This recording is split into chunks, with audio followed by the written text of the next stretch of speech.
रुपालीताईंनी सांगितलं की फराळ तर सासूबाईच बनवतात, त्यामुळे प्रश्नच नाही. पण खाण्यासाठी त्या पुढे असतात हे तर नक्की. असा एखादा पदार्थ आहे का जो पदार्थ त्यांनी अगदी आवडीनं गेल्या 16-17 वर्षांमध्ये तुमच्यासाठी बनवलाय? अवघड प्रश्न आहे खरं तर. मग ती शौर्य आणि वीरला तर देतातच की ते. तुमच्यासाठी स्पेशल कुठला वेगळा? नाही नाही, असं कधी त्यांच्यासाठी स्पेशल का देऊ शकत नाही, त्यांना प्रॉपर भाजी भाकरीला. या दोन वकिलांचं एकदम असं जुळलं कसं काय? हे खरं तर पिक्चर मध्ये दाखवलं जातं की दोन वकिलांचं जुळत नाही, पण खरं दोन वकिलांचं जुळतं. कोर्टासमोर ते भांडाभांडी असती, पण बाहेर आल्यानंतर ते चांगले मित्र असतात आणि खोटारडे वकील खोटारडे असतात, तसे वकील साहेब खोटारडे. पण दोघांपैकी एकमेकांना पहिल्यांदा कोणी विचारलं होतं? मीच विचारलं होतं, कारण आम्ही एकत्र वकिलीमध्ये काम करत असताना तसं मला जाणवलं की आपण एकत्र आयुष्य काढू शकतो. खूप समजूतदार आहे. तुम्हाला वाटत असेल मी भांडते, मी नवऱ्याचे रात्री समजा तो झोपला जरी असेल त्याला त्रास होतो म्हणून तेलानी पाय चोळते, खरे का खोटे? किती वर्ष झाली या गोष्टीला? ते आता नाही तेवढं हे करते म्हणजे सगळ्यांना. सुंदर सगळीकडे आता रोषणाई, विद्युत रोषणाई आहे, फटाक्यांची आतषबाजी आहे, फराळ आणि या सगळ्यात कुठला पदार्थ तुम्हाला आवडतो असं वैयक्तिक की जो सासूबाईंनी केलेला आणि मला खायला आवडतो, तो पहिला बनवावा? चकली आणि करंजी. म्हणजे गोड तिखट असं दोन्ही तुम्हाला उत्तम बनवतात. आणि चकली म्हणजे जीव की प्राण आहे. तुम्हाला आई जे बनवते ते सगळे पदार्थ हो, एवढं मात्र. आमची आई सकाळी 6 वाजता बायको काय बनवतच नाही, त्यामुळे प्रश्नच येत नाही आवडायचं वगैरे काय. लक्ष दिव्यांचा प्रकाश, फराळांची लज्जत, रंगीबेरंगी कपड्यांचा साज, अर्थात या सगळ्यांच्या जोडीला सुरू होतं ते दिवाळीचं पर्व. आणि याच माध्यमातून आपण आपली संस्कृती आणि तिच्या अनुषंगानं परंपरा जपतो. खरं तर प्रत्येक जण आपापल्या विविध क्षेत्रांमध्ये धडपडत असतो, कार्यरत असतो, पण जेव्हा असे सण उत्सव येतात तेव्हा मात्र जो तो कौटुंबिक होतो. मग तो राजकारणी असेल, वकील असेल, डॉक्टर असेल किंवा विविध क्षेत्रातील ती व्यक्ती असेल. आणि अशाच धडपडीतून, धावपळीतून आपल्या घरासाठी, आपल्या नातलगांसाठी, कुटुंबासाठी वेळ काढणारी माणसं खरं तर आजच्या जमान्यात शोधणं हे विरळ आहे. तरी देखील त्यांची ती पर्सनॅलिटी, जी क्षेत्रामध्ये ते काम करतात ते सोडून त्यांची कौटुंबिक जिव्हाळ्याची भूमिका कशी आहे हे समजावून घेण्याचा प्रयत्न म्हणजेच हा कार्यक्रम आहे. अर्थात टॉप न्यूज मराठीच्या माध्यमातून आता आपण अशा कुटुंबात आलो आहोत जिथे दोन वकील म्हणजे नवरा बायको आहेत, पण वकील असूनही गुण्या गोविंदानं नांदतात. विशेष म्हणजे त्यातलं एक व्यक्तिमत्व राजकारणी पण आहे. कधीतरी त्या राजकारणाच्या माध्यमातून त्यांनी केलेल्या आंदोलनांना सोडवण्यासाठी तिचा नवरा पुढे येतो आणि प्रयत्न करतो. या दरम्यान बऱ्याचशा दिवाळीत चुकल्या सुद्धा असतील, पण हे सगळं प्रत्यक्षात त्यांच्याकडूनच ऐकण्यात जी मजा आहे ती वेगळीच आहे. म्हणून मी अगदी सुरुवातीलाच म्हणालो होतो की उठण्याचा सुगंधी स्पर्श, लक्ष दिव्यांचा प्रकाश, फराळाची लज्जत आणि रंगीबेरंगी कपड्यांचा साज. तर आता माझ्यासोबत तयार आहेत ॲडव्होकेट, प्रसिद्ध राजकीय व्यक्तिमत्व अर्थातच रुपाली पाटील ठोंबरे आणि त्यांचे पती, शिवाय जेव्हा काळा कोट अंगावर चढवल्यानंतर आपलं प्रोफेशन जपणारे ॲडव्होकेट विजयसिंह ठोंबरे. दोघांचंही मी टॉप न्यूज मध्ये हार्दिक स्वागत करतो. सुरुवातच मी दिवाळीपासून केली आहे, त्यामुळे पॉलिटिकल किंवा वकिली क्षेत्राकडे हे पहिलं सांगतो. हेच जाणून घ्यायचंय की दिवाळी आली किंवा दिवाळीच्या अनुषंगानं, म्हणजे आता तर आपण ऐन दिवाळीत भेटलो एकमेकांना, वसुबारस असेल आणि अगदी आता पुढे आपली पाडव्यापर्यंतची तयारी आहे. तर अशा वेळी असं वाटतं की खरंच आता प्रोफेशन जरा बाजूला ठेवूयात, ते कपडे प्रोफेशनचे कुठेतरी लटकूयात आणि आता एक छानसे, जसे आता तुम्ही वेगळेच ड्रेस परिधान केलेला आहे, आणि आपल्या कुटुंबाला वेळ देऊयात. काय सांगतात याबद्दल? या क्षणांना आम्ही खरंच तरसतो, कारण का वेळ मिळतच नाही. तुम्ही ज्या पद्धतीने सांगितलं की वकील असल्यामुळे, त्याच्यात राजकीय लोकप्रतिनिधी असल्यामुळे म्हणजे खोटं वाटेल तुम्हाला, सकाळी एकदा बाहेर पडलो की रात्री 10, 10:30, 11 नंतर जी भेट होते ती भेट पुढे मागे होते. पर्टिक्युलरली टाइमवर येऊन त्याचं तो करून झोपून जातो. मी आपली 11, 11:30, 12 मग डायरेक्ट सकाळी उठल्यानंतर जिमला जाताना जी समोरासमोर भेट होते तीच. आणि त्याच्यामध्ये एक सांगावंच वाटतं की दिवाळीच्या सणांच्या वेळेला कुटुंबाबरोबर काही करायचं नाही, मस्त वेळ घालवायचा. फराळ आहे तो घरात बनवायचा, ते मी बनवत नाही, माझ्या सासूबाई बनवतात.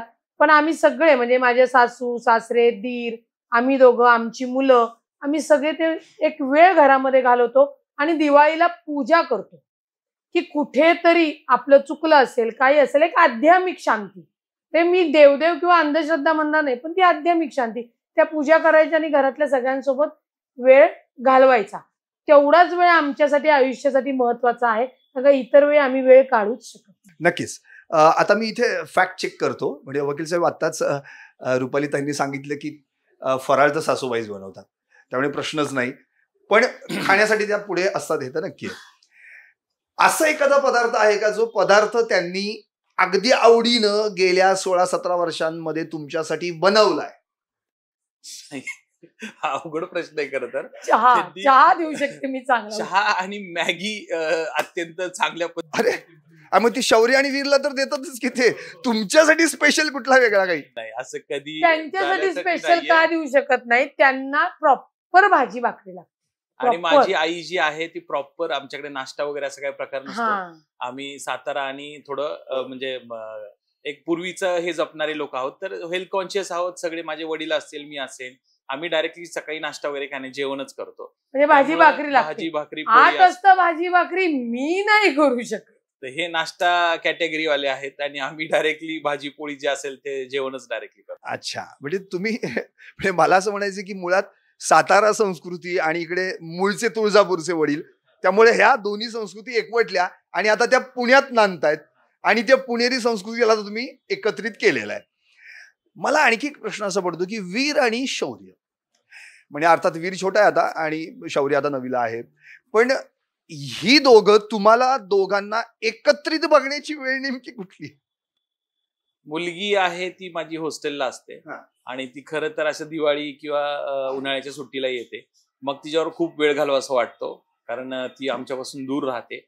आणि मग तिच्याबरोबर वेळ घालवण्यासाठी खास दिवाळीचा आम्ही वेळ काढून तिला जास्तीत जास्त आणि बावधनची यात्रा प्रयत्न करायचा.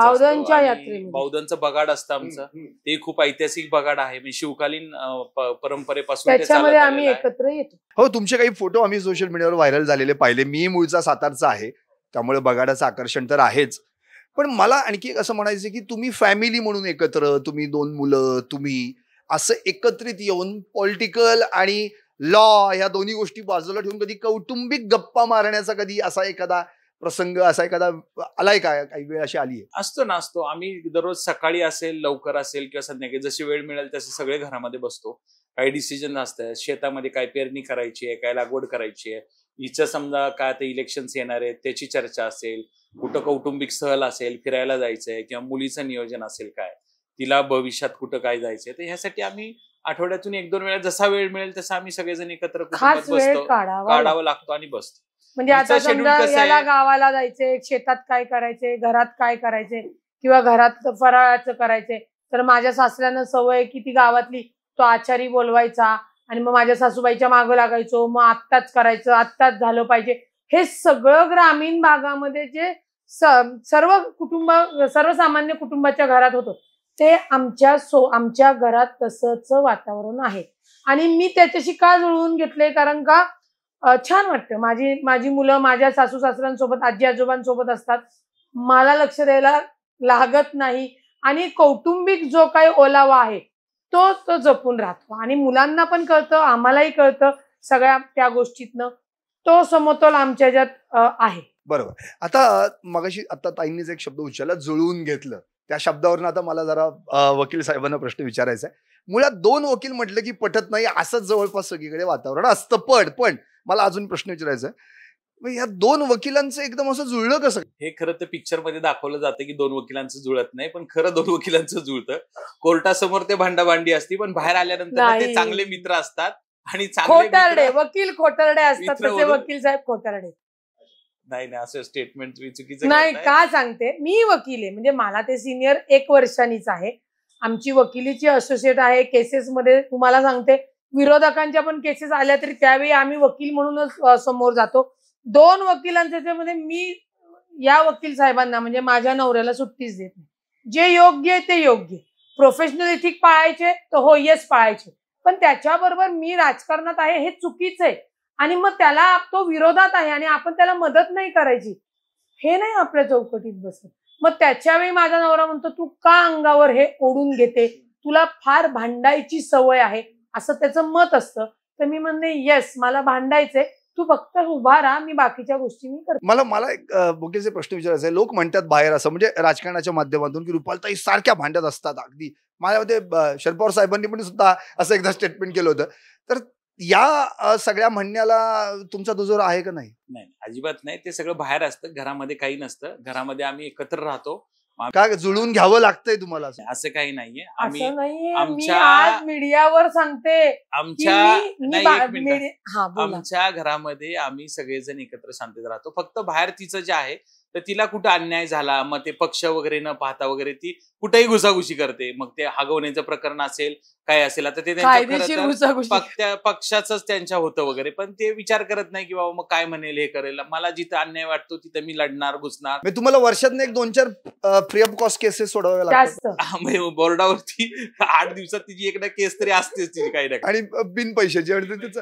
बरं, आता आणखी एक मला तुम्हाला असं विचारायचं की मुळात आधी लव्ह मॅरेज तुमचं असं म्हणता येईल का, कसं काय? म्हणजे नाही, लव कम अरेंज ज्यावेळेस आम्ही एकत्र काम करत होतो ज्युनियर स्टेजला असताना, त्यावेळेस असताना मग तिनं तिच्या घरी विचारलं होतं, आम्ही आमच्या घरी विचारलं होतं. थोडेसे पण दोघांपैकी एकमेकांना पहिल्यांदा कोणी विचारलं होतं? मीच विचारलं होतं, कारण आम्ही एकत्र वकिलीमध्ये काम करत असताना तसं मला जाणवलं की आपण एकत्र आयुष्य काढू शकतो आणि मला ते टिपिकल असं लग्न. तुम्हाला असं वाटत नाही पण प्रत्येक लव्ह मॅरेज नंतर ना एक ती जी आपली प्रियसी असते नंतर ती लग्न होऊन आपल्या घरी येते, कधीही हा प्रश्न विचारला पहिलं कोणी हे दिलं तर ती अगदी फोर्सफुली नाही याने विचारलं? नाही खरंय मीच विचारलं होतं. खरं आहे ते, कारण ज्यावेळेस एकत्र काम करत होतो तेव्हा 1 वर्ष ज्युनियर होती ही मला, आणि माझी असिस्टंट म्हणून काम करताना मला असं वाटलं की बाबा आपण एकत्र राहू शकतो, एकत्र आयुष्य काढू शकतो. तर मी जस्ट विचारलं आणि ते बघ. पण तुम्ही यांच्या काकांकडेच प्रॅक्टिस करत होता? नाही, एनडी पाटील सर जे माझे चुलते आहेत एसीपी ठोंबरे, ते आणि ते सारसबागेतले मित्र होते. मग ते मित्र असताना मग त्यांनी मला सांगितलं होतं की असे एक वकील आहेत त्यांच्याकडे हे करणार का. मग तिथं मी प्रॅक्टिस करत असताना 1 वर्षानंतर ही जॉईन झाली तिथं. हे जॉईन झाल्यानंतर मग मी त्यांचा ज्युनियर होतो, ही माझी ज्युनियर होती. मग आम्ही एकत्र काम करत होतो 1 वर्षाने. मग ते आम्ही एकत्र काम करत असताना ते पुढे प्रॅक्टिस करता करता ते जुळून आलं सगळं. ओके, बरं आता कशी प्रॅक्टिस चालू आहे? म्हणजे ती नाही म्हणत आहे मी, ही प्रॅक्टिस कशी आहे? म्हणजे कौटुंबिक काय, घरातली सगळी मुलांची वगैरे जबाबदारी ती पाहते. माझे आई वडील असतात, भाऊ असतात, आणि खास करून तिला वेळ नसतो कारण तिचं येणं जाणं टायमिंग काही फिक्स नसतं. आमच्या ज्या सगळ्या गोष्टी असतात ते फिक्स असतात, शेड्यूल्ड असतं सगळं. ह्या टायमिंगला हे जायचंय, उद्या हे मॅटर्स आहे, ते मॅटर्स आहे, किंवा ह्या वाजतून ह्या टायमिंगला जायचं. तसं ह्यांचं काहीच टायमिंग नाहीये.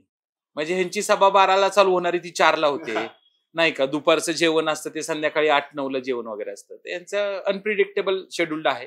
आमचं सगळं फिक्स ठरलेलं असतं आणि त्या टायमिंगनुसार होतं. त्यामुळे मग आम्हाला बऱ्याच वेळा वाट पाहावी लागते. समजा शेतावरती जायचंय, फार्म हाऊसला जायचंय, कुठल्या कार्यक्रमाला जायचंय, किंवा आमचे काही कार्यक्रम असतील त्यांना जायचे, तर मग आम्हाला थोडं ते ऍडजस्ट करावं लागतं. पण आता ठीक आहे, तिचं प्रोफेशन आहे त्यामुळे ते घरातले सगळे आम्ही 3 भाऊ आणि ही एकटीच सुनबाई असल्यामुळं तिला लेकीसारखं ते मानून सगळं करतात आणि ती तेवढंच त्यांच्यावरती प्रेम करते. म्हणजे जेणेकरून एक स्पष्ट सगळ्यात खरं सांगायचं म्हणलं की आजपर्यंत माझ्या आईचे तिचे एकदाही वाद झाले नाही. माझे 100 वेळा झाले असतील, तर माझ्या आईचे सासू सुना एकमेकीला जुळवून घेतात. म्हणजे कधी कामवाली नाही बाई आली, ती स्वयंपाक करते तर ही भांडी घासते, किंवा झाडून पुसून घ्यायचं असेल, हे करायचं असेल. आमच्या यात्रेला नाही आमच्या यात्रेला बगाडामध्ये पुढे जाऊन मी सांगू का, एकतर तो एक नवरा म्हणून खरंच खूप छान आहे, कारण का जगान जगू द्या. आपल्या पुरुष या समाजात पुरुष संस्कृतीमध्ये बाईला पायातली चप्पल किंवा एक अहंकार दाखवत असतात. अरे तू माझ्यामुळे नगरसेविका आहे, तू तसं तर तो त्याचा विषयच नसतो. एक स्पेस दिलेली असताना मी हार्डली 1दा का 2दाच पालिकेत गेलो होतो. ते पण मला बोलवलं गेलो होते की तिची काही निवड आहे किंवा तिचा काही कार्यक्रम आहे, त्यामुळे माझा तिथं जाण्याचा प्रश्न आला नाही. ते स्वातंत्र्य आहे किंवा तो समजूतदारपणा आहे. पण मी खूप समजूतदार आहे. तुम्हाला वाटत असेल मी भांडते. मी नवऱ्याचे रात्री समजा तो झोपला जरी असेल त्याला त्रास होतो म्हणून तेलानी पाय चोळते. खरे का खोटं किती वर्ष विचारा. झाली या गोष्टीला ते आता नाही, ती नाही, तेवढं नाही, हे चोळते. करते म्हणजे नाही आम्हाला चोळत? सगळ्यांना नाही चोळत? चोळते. पाय सोडतात पण यांच्यामुळे कधीतरी डोक्याला तेल सोडायची वेळ आली. हा, आता तेवढं बऱ्याच सहन करावं बऱ्याच वेळा लागेल ना. नको त्या गोष्टीत हे करणं, मग इकडं अन्याय झाला तिकडं चला, मग तिकडं तोडफोड करा. त्याच्या पूर्वीच्या पक्षात होत्या तिथं तर भरपूर बरं, तोडाफोड तेव्हा होती. डोक्याला तेल सोडायला या नसतं. नसतातच. मग त्या मुलं आम्ही असतो, आम्ही एकमेकांच्या डोक्याला तेल चोळत असतो. आता मला तुला एक असा प्रश्न विचारायचा की आता आपण दिवाळीचं वातावरण आहे, अतिशय सुंदर सगळीकडे. आता रोषणाई, विद्युत रोषणाई आहे, फटाक्यांची आतषबाजी आहे, फराळ आणि या सगळ्याच गोष्टी. कुठला पदार्थ तुम्हाला आवडतो असं वैयक्तिक, की जो सासूबाईंनी केलेला आणि तो तुम्हाला खायला आवडतो, की तो पहिला बनवा बाबा? चकली आणि करंजी म्हणजे गोड तिखट असं दोन्ही तुम्हाला? उत्तम बनवतात. आणि चकली म्हणजे जीव की प्राण आहे. एक आपलं गोड दिवाळी आहे आणि गोड व्हावं म्हणून ती करंजी. अच्छा अच्छा. तुम्हाला साहेब कुठला आवडतो? आई जे बनवती ते सगळे पदार्थ हो, आम्हाला. एवढं मात्र आहे. आमची आई सकाळी आणि 6 वाजता बायकोच्या बनवलेले कुठलेही पदार्थ- बायको काही बनवतच नाही, त्यामुळे प्रश्नच येत नाही आवडायचं वगैरे काय. म्हणजे बरं झालं बनवत नाही असं म्हणायची वेळ आली. भाऊ, एकतर मुळात जेव्हा तुम्ही प्रॅक्टिसला दोघे एकत्र आलात त्यांचा डॅशिंगपणा किंवा त्यांचे जे स्वभाव कडक तो तुम्हाला माहितीच होता. मुळात त्या आधीच राजकारणात होते हेही तुम्हाला माहिती होतं. आता तुम्हाला जेव्हा एकत्र तुम्ही 16-17 वर्ष संसार करताय त्यात तुमचं कोणते व्यक्तिमत्व आवडतं? पॉलिटिशियन की ऍज अ लॉयर? पॉलिटिशियन म्हणून आवडतं, लोकांना न्याय देते. फक्त ती तिच्याकडे ते छक्के पंजे चालत नाही, किंवा जे राजकारणी लोक स्वतःचा फायदा पाहतात, कुणाची बाजू घ्यायची कुणाचं नाही, तसं ती करत नाही. ती एकदम सिंपल सरळ जे आहे ते आहे. मग ते काय पुढे परिणाम होतील तिची भोगायची तयारी असते. त्यामुळे तिचा तो स्वभाव आवडतो. आहे माझा नवरा सोडून मला त्याचा दुष्परिणामही होतो की ज्या पद्धतीने तिला आजपर्यंत काय मिळायला पाहिजे होतं त्या गोष्टी तिला मिळाल्या नाही त्या स्वभावामुळं. की जे एक पॉलिटिकल ज्या गेम्स असतात किंवा मांडणी असते किंवा जे हे असतात पुढचे जे त्यांचे नियोजन असतात, तर त्या पद्धतीने जर केलं तर आणखीन काही गोष्टी अचीव्ह करता येऊ शकतात. म्हणजे रुपाली, ते एक डॅशिंग पॉलिटिशियन लेडी बनायचं असेल तर त्यामाग आपला एक नवरा म्हणजे वकील असला पाहिजे असं एक प्लस नाही, संपूर्ण कुटुंब नाही, संपूर्ण मुळामध्ये कुटुंब तुम्हाला ठाम सांगू का, असलं पाहिजे. समाजामध्ये काम करत असताना म्हणजे माणसालाच एक वकील आणि डॉक्टर आवश्यकच आहे. तो जर तुमच्या आयुष्यात चांगला असेल तर दिल गार्डन गार्डन. माझ्या आयुष्यामध्ये काम करताना मी मागं पुढे बघत नाही. वकील म्हणून माझा नवराच असल्यामुळे माझी पैशाची बचत होते. मी सांगू आणि मी स्वतः वकील असल्यामुळे मला माझा वकील वेड्यात काढतोय का नाही काढतोय, ती तारीख घेतोय का नाही घेतोय, मला आत पाठवतोय का बाहेर. म्हणजे मी बाहेर आले तर मी एका म्हणते माझ्या नवऱ्याचं माझ्यावर प्रेमी, एका आणि मी गोष्टी आत गेले तर ह्यानी काहीतरी डावतो चुकीचा खेळाय असा अर्थ नाही. एक गोष्टीचं क्लिअरिफिकेशन देतो की जेवढ्या काही केसेस झाल्या वैयक्तिक हिची कुठलीही केस नाही. वैयक्तिक म्हणजे मला जे काम करायला तिच्याबरोबर आवडते किंवा त्याचा कधी चिडचिड किंवा राग होत नाही, ह्या सगळ्या ज्या गोष्टी ह्या लोकांसाठी केलेल्या आहेत. की तो टोल फोडला किंवा ते मराठी मुलांना ऍडमिशन, तुमची दिवाळी एक तुरुंगात गेली होती, की कुणाला मराठी मुलांना ऍडमिशन नाही दिलं, मग कुठल्या सुनेला छळलं, कुणाचं काय झालं, अशा केसेसमध्ये ती जास्त प्रमाणात आहे. तिचं वैयक्तिक केस नसल्यामुळे आम्हालाही काही वाटत नाही. आणि शेवटी आहे आता कुटुंबातली एक व्यक्ती आहे तर ते करणंच काही झालं तरी. आणि मला सगळ्यात महत्वाचं की मी हे करत असताना मला काय मिळो नाही मिळो, परंतु कुटुंबाची साथ ही फार महत्वाची असते. हा, कारण तेव्हा भाषेत मी भाग्यवान आहे की माझा नवरा माझ्या सोबत आहे, माझं सासर माझ्या सोबत आहे, माझं माहेर माझ्या सोबत आहे. अजून एका महिलेला काय पाहिजे? म्हणजे जे पद आहे तर मी म्हणते की मी माझ्या कामाने जिथे बसते तिथे सिंहासन तयार करते. आज मी आमदार जरी नसले किंवा माझी लोकप्रतिनिधी जरी असले तर इतर नगरसेवकांची तुम्ही माझ्या नगरसेवकांची अवस्था का, आज पण मी फोन करून माझं काम करून घेते आणि ते माझं काम माझ्या नावावर होतं. त्याच्यामुळे मला काय मिळेल आणि काय नाही त्याच्यासाठी मी राजकारणात आले नाही. हे मी योग्य करते आणि समाजात तो संदेश जाऊन त्याला न्याय मिळतोय ना, हे माझ्यासाठी. मला तुम्हाला एक पर्सनल क्वेश्चन विचारायचं, पण सगळ्यांसमोर विचारायचं की रुपालीताईंचा नवरा असं जेव्हा कोणी तुम्हाला विचारलं जातं किंवा तुम्हाला बोलू जातं तेव्हा एक आनंद आणि अभिमान वाटतो. हो, साहजिकच आहे ना. त्यात चुकीची काय गोष्ट आहे? तिलाही काही लोक जे आहेत ते माझ्या संदर्भात ही ठोंबरे साहेबांची सून आहे ही हा. अरे विजयसिंह ठोंबरेंची पोलीस पत्नी खात्यातली आहे सगळेजण वगैरे, पोलीस खात्यातले जुने जाणकार जे लोक पोलीस अधिकारी आहेत, ते असं ओळखतात एकमेकांना. कारण की त्यांनी त्यांची स्वतःची अशी ओळख निर्माण केलेली आहे की त्यांच्या अटॅच जी लोक असतील, अरे तर रुपाली त्यांचा भाऊ, हो, मग रुपाली जवळजवळ त्यांचा पती. पुण्यातले 3-4 हजार लोक मला दाजी म्हणतात. एक्झॅक्टली दाजी आले मला हेच दाजी आले तसं अच्छा, त्याच्यासोबत म्हणजे होतं. ही ओळख जी आहे ही हा. ओळख आपल्या पत्नीमुळे निर्माण झालेली आहे, त्याचा आनंद निश्चित. हो, साहजिकच आहे. एकमेकांना पूरक राहिलं पाहिजे, एकमेकांना जे आहे ते साथी दिलीच पाहिजे. मी तुम्हाला सांगते की माझे सासरे निवृत्त पोलीस अधिकारी आहेत. जेव्हा आमचं लग्न ठरत होतं तेव्हा तर मी राजकारणात आणि ते तोडफोड सगळ्या गोष्टी म्हणजे आमची आंदोलनं चालतच होती. तर त्या पोलीस अधिकाऱ्यांनी जे काही सिनियर ते माझ्या सासऱ्यांना विचारलं, तू हा बॉम्ब स्फोटवाला जो आहे अशी सून का आणतोयस घरात? म्हणजे हे त्यांना प्रश्न विचारलेले होते. आता तेव्हा माझ्याकडं मी आपलं लग्न होतंय आणि सासरे पण माझे खूप चांगले की त्यांनी मुलगी म्हणून मला सगळ्या गोष्टी, त्यामुळे त्यांना जरी तुम्ही विचारलं तरी त्यांच्या मुलांपेक्षा जीव सुनेवर जास्त आहे आणि विश्वासही सुनेवर जास्त आहे की नाही बाबा आपली सून आहे. म्हणजे एक त्या ह्याच्यात त्या पद्धतीने आमचं घर म्हणजे माझ्या लग्नाला 16 वर्ष तशी पूर्ण झालेली आहेत. बर. आता तुम्ही 16 वर्ष पूर्ण झाली लग्नाला, म्हणजे आता खऱ्या अर्थानं एक प्रौढ व्हायला आता तुम्ही म्हणजे, आणि मग ती जबाबदारी मुलांची वगैरे, तर काय फ्युचर प्लॅन आहे आपल्या मुलांसाठी? कसा वेळ देणार आहात तुम्ही भविष्यात? काय नाही, आम्ही सगळं सेट केलेलं आहे पूर्णपणे, म्हणजे सुशिक्षित आणि आम्ही ते ऑर्थोडॉक्स विचारांचे नाहीये, त्यामुळे ऑलरेडी सगळं झालेलं आहे की कुणी काय करायचं, कुणी कुठं करायचं, कितव्या वर्षी कुणी हॉस्टेलला जायचं, तिथून 10वी झाल्यावर काय करायचं, ऑलरेडी प्लॅन सेट आहेत सगळे. अच्छा, म्हणजे पुन्हा एकदा नवीन लॉयर किंवा नवीन पॉलिटिशियन कोण घरात असा काय नाही, ती त्यांची चॉईस आहे. आमचं फक्त बेसिक काम आहे त्यांना देणं की त्यांचं प्राथमिक शिक्षण आहे, कॉलेजचं शिक्षण, नंतरून त्यांनी काय करायचं ते त्यांनी ठरवायचं. त्यांना आम्ही तू लॉयरच हो किंवा तू पॉलिटिशियन हो असं कधी फोर्स करणार नाही आणि करूही शकणार नाही. त्यांना जे आवडेल त्याच्यामध्ये त्यांनी करिअर करावं, पण त्यांना ज्या काही बाकीच्या सुविधा द्यायच्या त्या आम्ही देतोय. माझी मुलगी आता 15 आणि वर्षाची सुविधाबरोबर आहे. सगळ्यात महत्वाचा संस्कार, की एक तुम्ही सामाजिक जीवनामध्ये तुम्ही कुणाचे लेकर आहात किंवा कुणाची मुलं आहात आणि तुम्ही काय वागलं पाहिजे, कशा पद्धतीने तुमचं बिहेवियर असलं पाहिजे, समाजाप्रती तुमची काय ओढ असली पाहिजे, त्याचं बेसिक शिक्षण त्यांना दिलेलं आहे आणि देत आहोत आणि पुढेही देऊ. माझी मुलगी हॉस्टेलला आहे, 15 वर्षाची, तशी ती आता मोठी झालेली आहे. पण तिला घरी आली किंवा गावात आली समोरच्या आली की पाया पडणं, आणि तिच्या जी शाळा आहे ती न्यू इरा स्कूल, मला वाटतं जगातली 5व्या नंबरची स्कूल आहे. आणि आत्ताच त्यांना बेसिक कम्युनिकेशन, बाहेरचे कुठले कोर्स करायचे, कुठले काय, म्हणजे आत्ता मला कालच मेल आलाय की 26 तारखेला तुमचं करिअर कॉन्सन्ट्रेशन तिच्यासोबत ठेवलेली आहे, तुमची वेळ मॅडम 9:30ची आहे, आत्ताच तुम्ही बुक म्हणजे तुमच्या डायरीत नोंद करा, कारण का तुम्हाला तिथं प्रेझेंट होईल. तिला जे आम्ही टास्क दिले ते सगळे तिने कम्प्लीट केलेले आहेत. इव्हन दो तिला ह्या लहान वयामध्ये US ऍक्सेस कार्ड देखील मिळालेलं आहे. प्लस ती शाळेची कॅप्टन आहे, अभ्यासामध्ये हुशार आहे, डिस्टिंक्शनच्या पुढे तिला चांगले मार्क्स वगैरे आहेत. त्यामुळे आम्ही जे मुलांना टास्क दिलेले आहेत ते कम्प्लीट करतात. फक्त थोडं मॅडम जरा त्यांची नावं पण तुम्ही अगदी वीर, शौर्या, म्हणजे असं अगदी म्हणतो ना आपण त्याला पराक्रमी अशी नावं आहेत. तसंच राहिलं पाहिजे. काय आयुष्यावर लढताना तुम्ही नाही का असं शेळपट नाही, राहून काय आम्ही उपयोग नाही. दोघांनी म्हणजे लग्न करण्याचा विचार केला, लग्न केलं, हे आम्हाला चालवायचं होतं.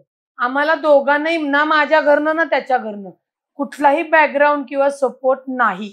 आणि जर आम्ही केलंच नसतं तर आज मी रुपाली पाटील ठोंबरे नसते आणि हे विधितज्ञ विजयसिंह ठोंबरे नसते. त्याच्यामुळे असं नाही, आम्ही कुटुंबाची ते करत गेलो. कुटुंबाची ची साथ साथ आहेच, असते. तो विषय नाही. असते आणि आहे आणि ते राहते, परंतु आमच्या आयुष्याच्या प्लॅनिंग मध्ये काही असं अंधारात नाहीये, चाच पडत नाही. काय जे आहे काय ते ते गोल सगळं- फिक्स आहेत आणि त्या पद्धतीने वाटचाल आहे, त्या पद्धतीने ते 100% गोष्टी होणार.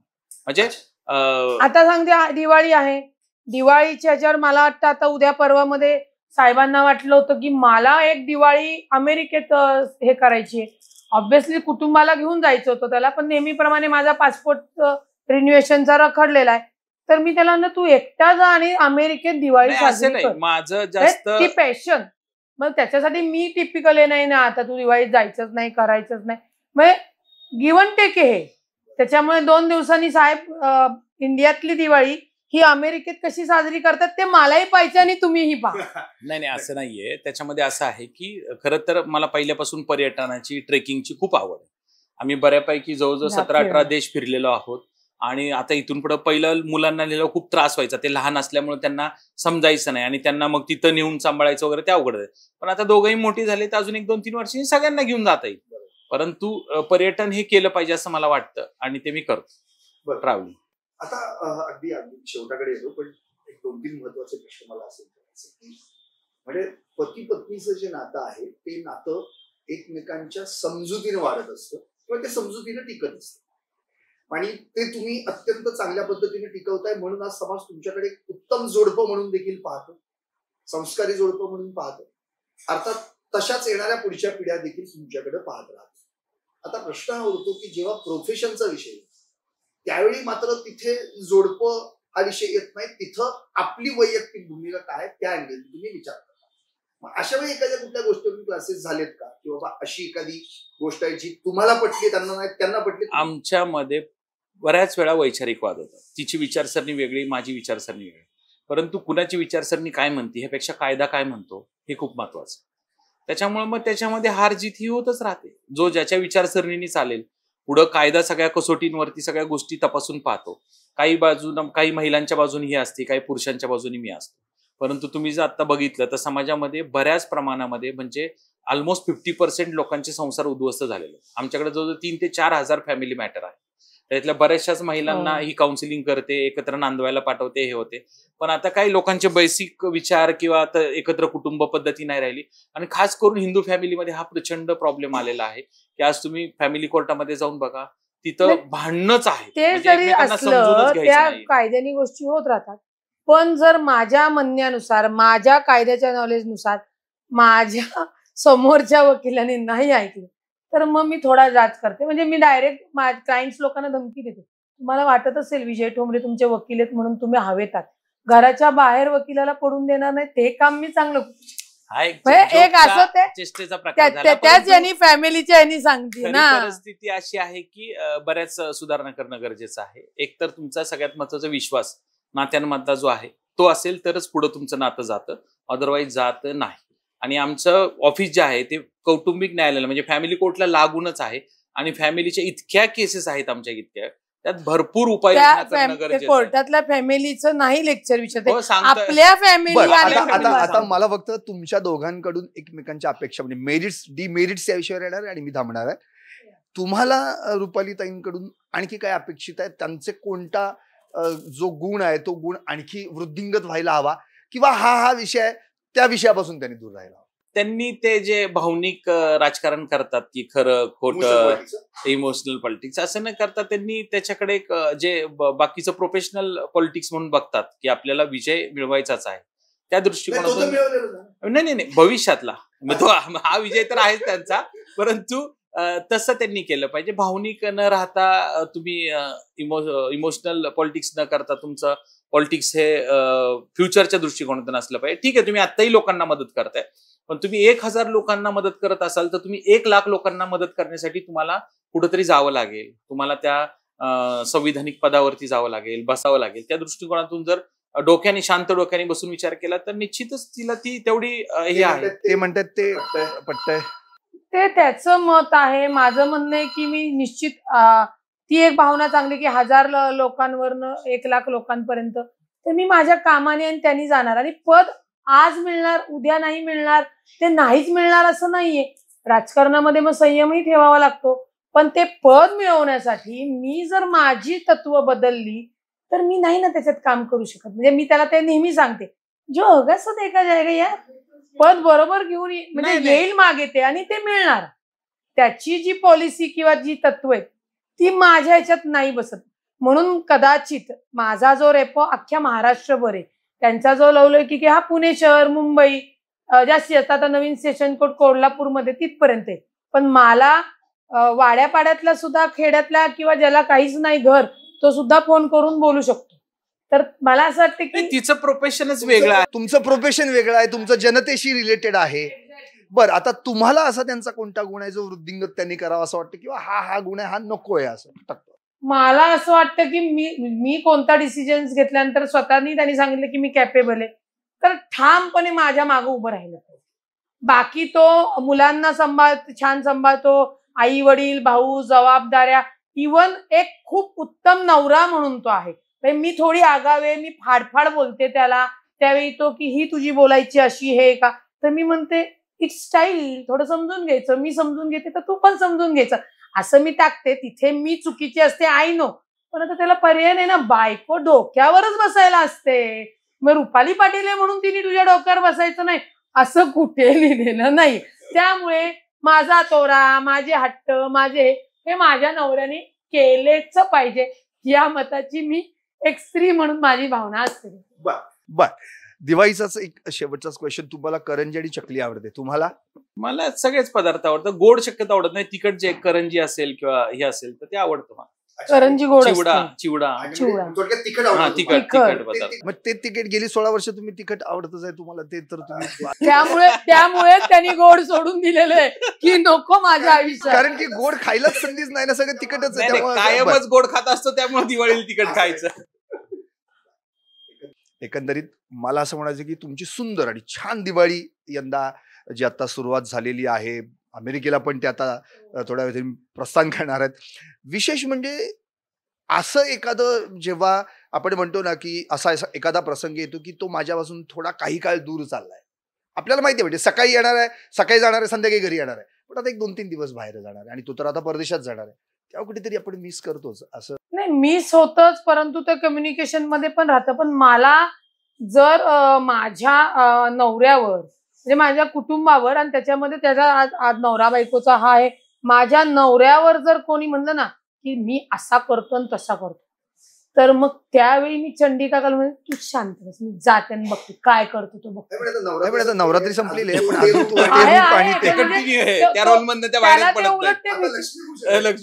त्याला ते टेन्शन असतं की नाही ही काहीतरी जाऊन उद्योग, काहीच नाही विषय, तू डोक्यात घेऊ नको. तेवढं एक म्हणजे मला सांगायचं की प्रत्येक महिलेने तो नवऱ्याला तो विश्वास, ते प्रेम, त्याचं ते कुटुंब, ते छानपणे तुम्ही हँडल केलं ना, जगात काहीच अवघड नाही. कुणी असू द्या, डॉक्टर असू द्या, वकील असू द्या, पोलीस असू द्या, किंवा मी म्हणते त्या राजकारणातल्या कुठल्या मोठ्या पदावर असू द्या, त्या स्त्रीच्या हातात आहे की तुम्ही तुमचं कुटुंब, तुमची दिवाळी असो, तुमचा सण असो, किती छान पद्धतीने कसं आनंदित तुम्ही साजरा करता त्याच्यावरती डिपेंड. आणि खास करून एकत्र कुटुंब पद्धतीत तर त्या स्त्रीचा खूप मोठा कला असतो किंवा ते स्किल आहे. तुम्हाला दोघांनाही दिवाळीच्या खूप खूप शुभेच्छा टॉप न्यूज मराठीच्या प्रेक्षकांच्या वतीनं, माझ्या वतीनं. मुळात तुम्ही आतापर्यंतचे सुंदर 16-17 वर्षांचं आयुष्य जगलेला आहात, इतक्या दिवाळी आपण एकत्र काम केलेलं आहे, भविष्यात देखील अशा अनेक दिवाळी तुम्हाला पाहायला मिळत. खरं तर दिवाळीचं एक सगळ्यात महत्वाचं म्हणजे आपण ज्याला म्हणतो ना भूमिका म्हणजे काय, तर आपण लक्ष दिव्यांचा प्रकाश म्हणून आपण त्याला म्हणतो. एक दिवा आपल्या पहिल्यांदा मनात लावायला हवा, त्यानंतर तो आपल्या नातलगांना प्रकाश देणारा दिवा लावायला हवा, तिसरा दिवा आपल्या अंगणात लावायला हवा आणि चौथा दिवा ज्यांना दिवाळी माहीतच नाही, जे कायम अंधारात आहेत त्यांच्यासाठी लावायला हवा. म्हणून तर दिवाळी तमसोमा ज्योतिर्गमय आहे, अंधाराकडून प्रकाशाकडे नेणारी. अशीच वाटचाल या ठोंबरे कुटुंबियांची आहे. तुम्हाला मी खूप खूप शुभेच्छा देतो. भविष्यात अशाच पद्धतीनं स्वतः देखील तेवत राहा आणि दुसऱ्यांना देखील प्रकाश देत राहा, एवढीच इच्छा व्यक्त करतो आणि थांबतो. पाहत राहा टॉप न्यूज मराठी, आपला महाराष्ट्र, आपली बातमी. तुमची car, electric panel, data server आगीपासून सुरक्षित आहे का? नाही? मग आजच बसवा F protect temperature activated fire suppression device. यामध्ये आहे eco friendly non toxic pressurised liquid, जे आग लागल्यास क्षणार्धात ऍक्टिव्हेट होऊन आगीवरती मिळवते नियंत्रण. बसवण्यास अतिशय सोपे आणि सुटसुटीत टेकालिपचे एक दर्जेदार उत्पादन एफ प्रोटेक्ट.